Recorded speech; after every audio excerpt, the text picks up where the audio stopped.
is just to make sure the remote is seeing, they're Okay. seeing each other.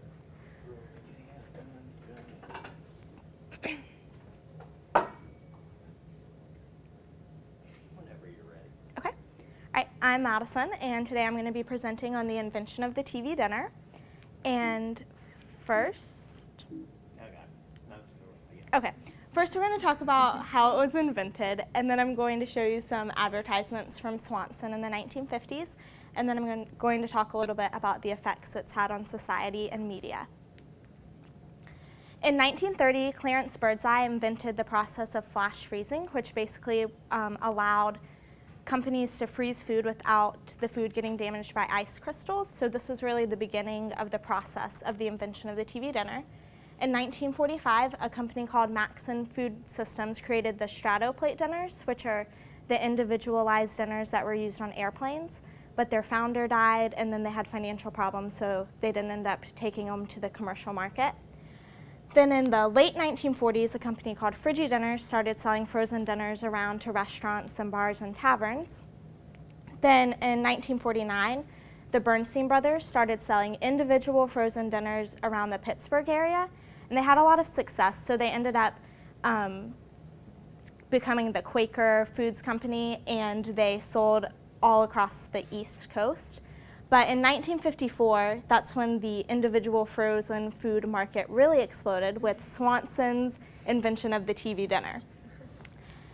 And the story behind this is really great, I think, especially for this week because it's Thanksgiving, because it was created because in 1953, Swanson way overestimated the amount of turkeys they would need for the holiday season. So they had 520,000 pounds of extra turkey that they didn't have anything to do with and they didn't have anywhere to store. So they ended up putting it in 10 refrigerated railroad cars that had to move to keep cold. And so it just kept going back and forth from the East Coast to the factory in Nebraska until they figured out what to do with it.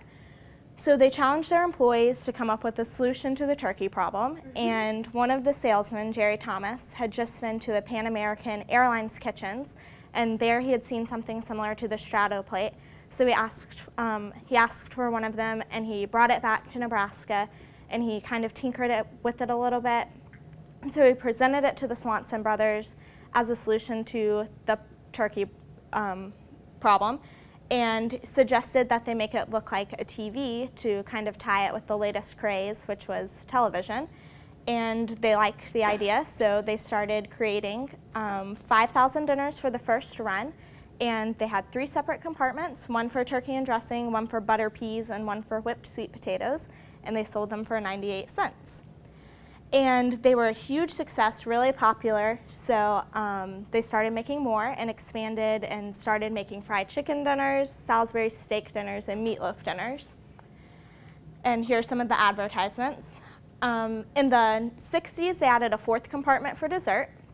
And then in the late 60s, they dropped the name TV dinner because they wanted to suggest that the dinners were able to be eaten at any time of day. And in 1969, they introduced a breakfast line, and Julia Child, who I did my first paper on, actually introduced the breakfast line on the top of the St. Regis Hotel in New York, which I thought was interesting because her whole life was dedicated to kind of reviving classical cooking, and then she became the face of the biggest convenience food movement ever at the time. So not ever. Here are a couple more advertisements. And in the 1980s, the TV dinner was put in the Treasure of American History section of the Smithsonian National Museum of American History. And it's next to Fonzie's jacket, and it's considered a huge development in television history. And in the 90s, Jerry Thomas got his own star on the Hollywood Walk of Fame. And a few years later, the TV dinner actually got its own star as well. The effects are that for the first time, the TV dinner allowed the dining room to move into the living room. Before the TV dinner, families sat down at the table and had meals together. And so it was a really big shift of where people were eating dinner.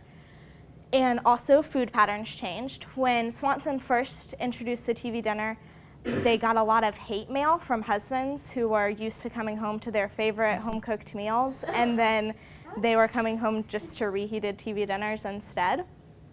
And Deborah Duchan, who's a nutritional anthropologist for the Food Network, said that people weren't eating these because the food was good. The food was actually awful, but they were just eating it because it was futuristic and convenient. And another food pattern that changed was that it kind of created this restaurant atmosphere at the home because before everybody was sharing the same meal, and with the invention of TV dinners, people were starting to have their own individual meals. So I think it probably also increased eater pickiness as well.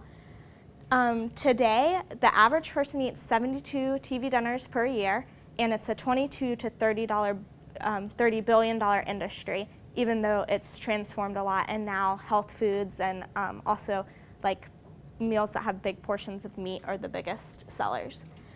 And the effect that had on media was that TV watching increased as they connected eating dinner with watching TV.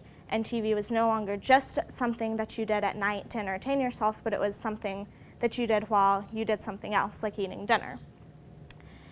In the early 2000s, I don't know if any of you remember this on Nickelodeon and TV Land, but they came out with a campaign called the Family Table Campaign.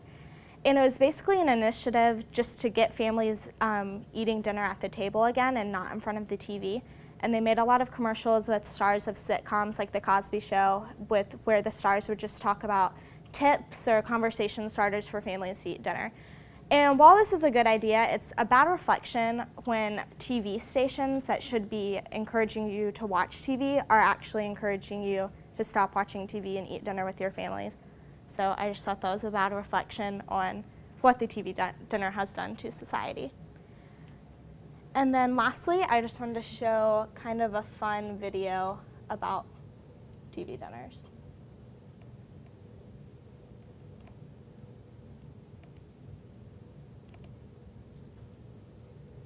Maybe. Sure.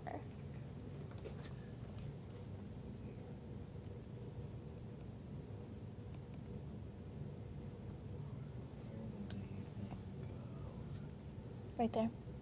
This one? Yes. Let's do it this way. Okay.